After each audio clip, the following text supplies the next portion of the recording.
ಈ ದೇಶನ ಬ್ಯಾಂಕ್ಗಳಿಗೆ ಲೂಟಿ ಮಾಡಿ ಹೊರಟೋದಂತಹ ನೀರವ್ ಮೋದಿ, ವಿಜಯ್ ಮಲ್ಯ ಅಂತಹ, ಅದರಲ್ಲಿ ವಿಜಯ್ ಮಲ್ಯ ಒಬ್ಬರನ್ನ ಬಿಟ್ಟರೆ ಇನ್ನು 39 ಜನ ಗುಜರಾತಿಗಳು. ಅವರೆಲ್ಲರೂ ಕೂಡ ಈ ದೇಶಕ್ಕೆ ಅನ್ಯಾಯ ಮಾಡಿ ಹೋಗಿರುವಂಥದ್ದು 40,000 ಕೋಟಿಗಳು. ಇದ್ರ ಬಗ್ಗೆ ಯಾರೂ ಮಾತಾಡ್ತಾ ಇಲ್ಲ. ಕೇವಲ 5% ಶ್ರೀಮಂತರು 60% ದೇಶದ ಸಂಪತ್ತನ್ನು ಹೊಂದಿದ್ದಾರೆ. ಇದ್ರ ಬಗ್ಗೆ ಯಾರೂ ಮಾತಾಡ್ತಾ ಇಲ್ಲ. ತಳಮಟ್ಟದಲ್ಲಿರುವ 50% ಜನ ಕೇವಲ 3% ಸಂಪತ್ತನ್ನು ಹೊಂದಿದ್ದಾರೆ. ಇದ್ರ ಬಗ್ಗೆನೂ ಯಾರೂ ಮಾತಾಡ್ತಾ ಇಲ್ಲ. ಈ ಅಸಮಾನತೆಯನ್ನು ಹೋಗಲಾಡಿಸಲು ಸರ್ಕಾರ 5 ಕಾರ್ಯಗಳನ್ನು ತಂದಿದೆ ಅನ್ನೋದನ್ನು ನಾವು ಭಾಳ ಎಚ್ಚರಿಕೆಯಿಂದ ಇದನ್ನು ಗಮನಿಸಬೇಕಾಗಿರುವಂಥ ಅಂಶ ನಾನು ಅಂದುಕೊಂಡಿದ್ದಾರೆ.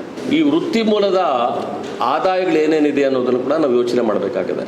ಒಂದು ಪರ್ ಕ್ಯಾಪಿಟ ಇನ್ಕಮ್ಮು ಈ ದೇಶದಲ್ಲಿ ಒಂದು ವರ್ಷಕ್ಕೆ ಒಬ್ಬ ಸಾಮಾನ್ಯ ಮನುಷ್ಯನಿಗೆ ಸಿಗ್ತಾ ಇರ್ತದ್ದು ಒಂದು ವರ್ಷಕ್ಕೆ 27,000 ಮಾತ್ರ.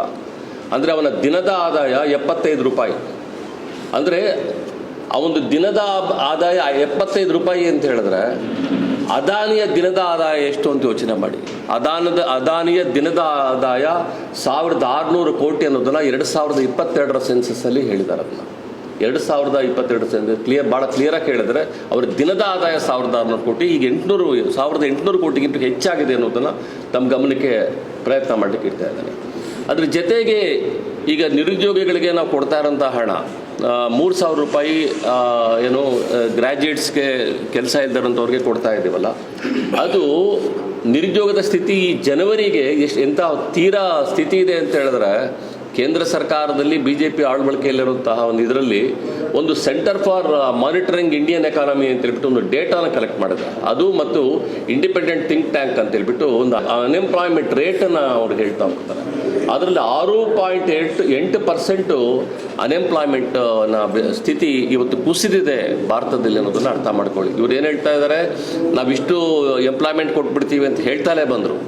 ಇಂಥ ಕುಸಿದಂಥ ಸ್ಥಿತಿನಲ್ಲಿ ಆ ನಿರುದ್ಯೋಗಿ ಪದವೀಧರರಿಗೆ ನಾವು ಇನ್ನೇನು ಕೊಡಬೇಕಾಗತ್ತೆ? ಕನಿಷ್ಠ ನಾವು ಅವ್ರಿಗೆ ಬದುಕುವಂತಹ ಒಂದು ಅವಕಾಶವನ್ನಾದರೂ ಕೊಡದೇ ಇದ್ದರೆ ಇನ್ನೇನನ್ನು ಕೊಡಬೇಕಾಗುತ್ತೆ ಅನ್ನೋದನ್ನು ಕೂಡ ನಾವು ಯೋಚನೆ ಮಾಡಬೇಕು. ಅನ್ನಭಾಗ್ಯ ಭಾಳ ಜನ ಇವರು ಹೇಳ್ತಾ ಇದ್ದಾರೆ, ಯಾಕೆ ಅನ್ನಭಾಗ್ಯ ಕೊಡಬೇಕು, ಏನಕ್ಕೆ ಅಕ್ಕಿ ಕೊಡಬೇಕು ಅಂತ ಮಾತಾಡ್ತಾ ಇದ್ದಾರೆ. ಈಗ 2023 ಗ್ಲೋಬಲ್ ಇಂಡೆಕ್ಸ್ ಇದೆಯಲ್ಲ, ಗ್ಲೋಬಲ್ ಹಂಗರ್ ಇಂಡೆಕ್ಸ್ ಇದೆಯಲ್ಲ, ಇಂಡೆಕ್ಸ್ ಪ್ರಕಾರ ಸುಮಾರು ಭಾರತ 125 ರಾಷ್ಟ್ರಗಳಲ್ಲಿ 111ನೇ ಸ್ಥಾನದಲ್ಲಿದೆ. ಅಂದರೆ ನಮ್ಮ ಬಡತನದ ರೇಖೆ ಇಡೀ ಜಗತ್ತಿನಲ್ಲಿ ಯಾವ ಮಟ್ಟದಿದೆ ಅಂತ ಹೇಳ್ಬಿಟ್ಟು ನಾನು ಇಲ್ಲಿ ಹೇಳಲಿಕ್ಕೆ ಬಿಡ್ತಾ ಬರ್ತಿದ್ದೇನೆ. ಅದೇ ರೀತಿಯಲ್ಲಿ GDP ಏನಿದೆ ಅದು 28.7% ಕುಸಿದಿದೆ ನಮ್ಮ GDP. ಇಂಥ ಪರಿಸ್ಥಿತಿನಲ್ಲಿ ನಾವು ಮನುಷ್ಯರಿಗೆ ಅನ್ನ ಕೊಡಬೇಕಾ ಬೇಡವಾ ಅನ್ನುವಂಥದ್ದು ನಾವು ಆಲೋಚನೆ ಮಾಡಬೇಕಾಗಿದೆ. ಇದೇ ಸಾಮಾಜಿಕ ವ್ಯವಸ್ಥೆನ ಗಮನದಲ್ಲಿಟ್ಕೊಂಡು ಅಂಬೇಡ್ಕರ್ ಅವರು ಭಾಳ ಹಿಂದೆನೇ 2 ಆರ್ಟಿಕಲ್ಗಳನ್ನು ಸೇರಿಸ್ತಾರೆ. ಒಂದು ಆರ್ಟಿಕಲ್ 38 ಆಫ್ ದಿ ಕಾನ್ಸ್ಟಿಟ್ಯೂಷನ್, ಇನ್ನೊಂದು 39/1A ಆಫ್ ದಿ ಕಾನ್ಸ್ಟಿಟ್ಯೂಷನ್ ಅಂತ 2 ಕಾನ್ಸ್ಟಿಟ್ಯೂಷನ್ಗಳು ಸೇರ್ತಾರೆ.